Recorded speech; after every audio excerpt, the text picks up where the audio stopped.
Hello friends, welcome back to my channel. ఈరోజు మన ఇంట్లోనే రెస్టారెంట్ స్టైల్లో చికెన్ పకోడీ చేసుకుందాం.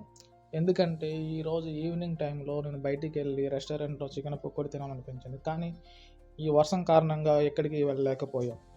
ఈ మొంతా తుఫాను వల్ల 3 రోజుల నుండి వర్షం కంటిన్యూగా పడుతుంది. ముందుగానే క్లీన్ చేసిన హాఫ్ కిలో చికెన్లో సాల్ట్ 1 టేబుల్ స్పూను, కారం 1 టేబుల్ స్పూన్, అలాగే పసుపు 1 టేబుల్ స్పూన్, అల్లం వెల్లుల్లి పేస్ట్ తగినంత,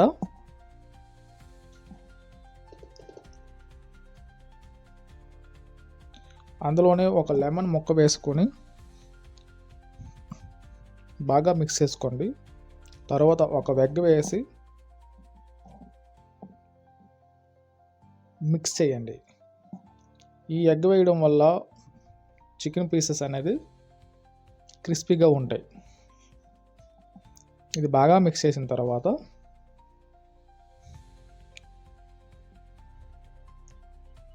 ఇందులో కార్న్ఫ్లవర్ అలాగే రైస్ ఫ్లవర్, నేను మైదా వాడట్లేదు ఎందుకంటే మైదా మంచిది కాదు, అందుకని నేను బియ్యం పిండి వాడుతున్నా. ఆప్షనల్, మీరు మైదా వాడాలనుకుంటే వాడుకోవచ్చు. దీన్ని మళ్ళీ బాగా కలుపుకుని చికెన్ని 30 మినిట్స్ సైడ్ పెట్టుకోండి. తర్వాత వెంటనే స్టవ్ వెలిగించుకొని కడాయి పెట్టేసుకోండి. ఈ కడాయిలో సరిపడినంత ఆయిల్ వేసి హై ఫ్లేమ్లో హీట్ చేయండి. చికెన్ పీసెస్ మాత్రం మీడియం ఫ్లేమ్లో పెట్టుకొని ఫ్రై చేసుకోండి. ఆయిల్ హీట్ అయిన తర్వాత చికెన్ పీసెస్ వేసి ఫ్రై చేసుకుందాం. ఈ చికెన్ అనేది మీడియం ఫ్లేమ్లో వేయడం వల్ల మంచిగా ఉడుకుతుంది లోపల బయట, కాబట్టి మీడియం ఫ్లేమ్లో మాత్రమే ఉడికించుకోండి. చికెన్ గోల్డెన్ బ్రౌన్ వచ్చేంత వరకు వేయించుకోవాలి. ఓకే, దీంట్లో పచ్చిమిర్చి ఒక 4-5, కరివేపాకు ఒక 5-6 వేసి ఫ్రై చేసుకోండి.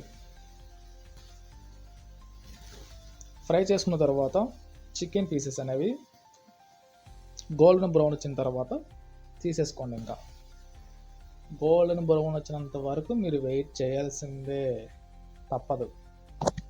చూసారా, రెడీ. క్రిస్పీగా perfect chicken pakodi ready. Taste చేద్దాం. టేస్ట్ అయితే రెస్టారెంట్ స్టైల్లో అదిరిపోయింది.